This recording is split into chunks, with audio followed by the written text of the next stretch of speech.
কথায় আছে ভাগ্যে না থাকলে জোর করে কিছু হয় না।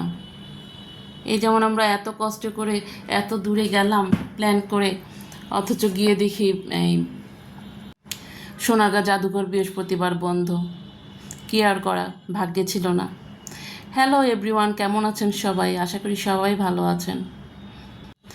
আমরা সব মায়েরা প্ল্যান করে বের হয়ে পড়ি এই সোনারগাঁতে যাওয়ার জন্য।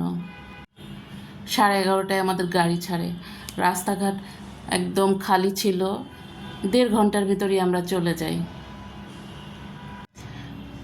একটু গরম ছিল, একটু না অনেক বেশি গরম ছিল, কিন্তু বৃষ্টি ছিল না, ওয়েদারটা ভালোই ছিল,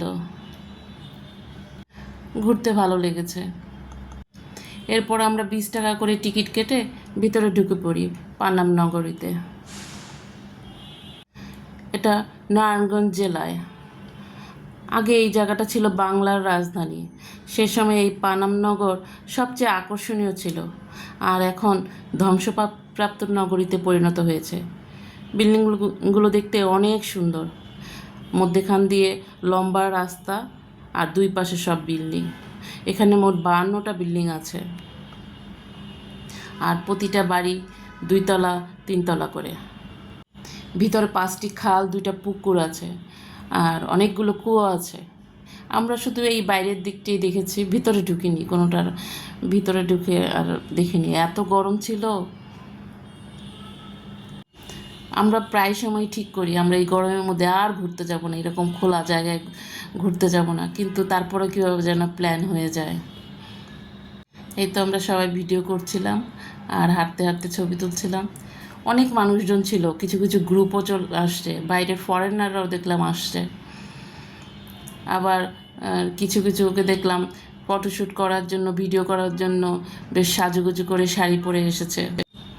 তারা সোনারগাঁর জাদুঘরে ভিডিও করবে এই প্ল্যান করে এসেছিল, কিন্তু বন্ধ। এখানকার তারা লোকজন খুঁজছে যে টাকা দিয়ে হলেও ভিতরে ঢুকে তারা ভিডিও করবে, কিন্তু কাউকেই খুঁজে পাচ্ছে না।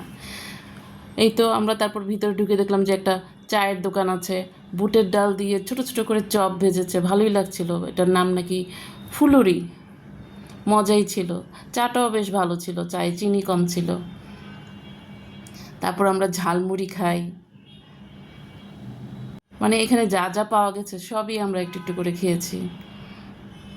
এই যে একটা পুকুরেই দেখলাম মানুষজন কাজ করছিল, এই যে কি সুন্দর সুইমিং করছে, দেখতেও ভালো লাগে। তারপর পাশেই দেখলাম 2টা বুড়া বুড়ি 2জন ডাব বিক্রি করছে।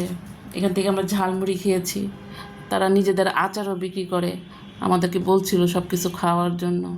ডাবটা খুব মজার ছিল, অনেক অল্প জল ছিল আর অনেক মিষ্টি ছিল। এরপর আমরা জাম্বুরা মাখা খেয়েছি, কদবেল খেয়েছি, ছোট ছোট লাল পেয়ারা ছিল সেটাও খেয়েছি।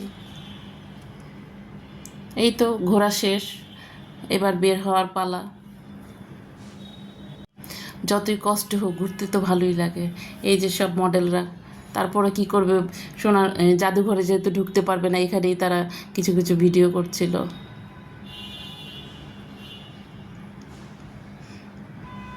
বিল্ডিংগুলো সুন্দর একদম, বেশিরভাগই লাল লাল ইট দিয়ে তৈরি।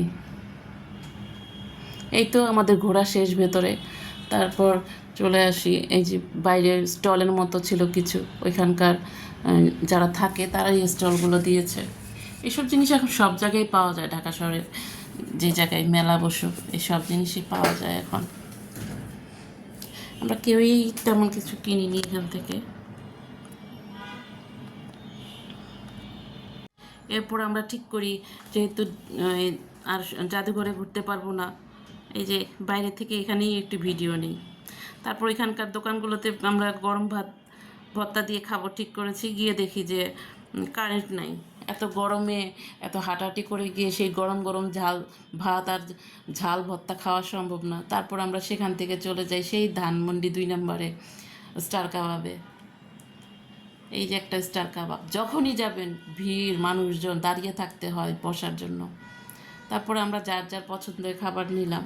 প্রথমে কী নিব খুঁজে পাচ্ছিলাম না, পরে খিচুড়ি খাই, খিচুড়ি, কেউ বিরিয়ানি, কেউ সাদা ভাত, যার যেটা ইচ্ছা। তারপরে খেলাম চাটা আনতে গিয়ে একটু চাটা ওয়ান টাইম কাপে নিয়েছিল তো একটা একটু পড়ে গেছে, চাটাও মজার ছিল। তারপর নিচে নেমে দেখি জিলাপি, সেটাও একটু খেলাম। এই ছিল আজকের ভিডিও।